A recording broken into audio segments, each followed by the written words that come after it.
Reminders lang po, wag pong mag-aanli. Always eat in moderation. Hindi po ako doktor, so whenever in doubt, konsulta po kayo sa doktor ninyo. And yung results po ng mga review na ginagawa ko, it may vary. So wag niyo pong i-expect na yung resulta sa akin is magiging kapareho po ng resulta sa inyo. So yun lang po. Have a nice day. Magandang tanghali po. Lunch po tayo. So meron po ako ritong broccoli. Sobrang simple lang po nito. Ginisa lang po yung ground beef. Of course, nilagyan po yan ng onion and garlic. Tapos nilagyan po ng konting all-purpose cream para maging creamy po ng konti yung sauce po niya. So yan. Kumuha na po ako ng blood sugar. So 106 po yung baseline ko po right now.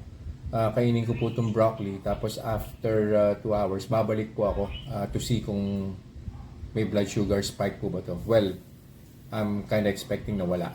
Because we know na yung broccoli is low in carbohydrates.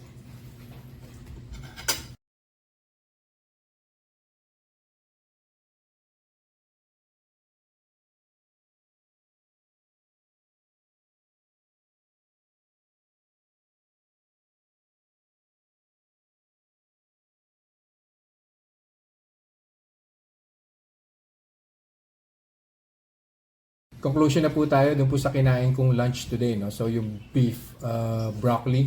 So it's been 2 hours. So nag-start po yung blood sugar ko at 106, and then after eating the beef broccoli, an hour after, umakyat po siya, nag 119 po siya. And then after I think 5 or 10 minutes, nag-peak pa po siya 121. Pero yung 106 to 119, so that's plus 13, and then yung 106 to 121, which is yung peak 15 po yan, no?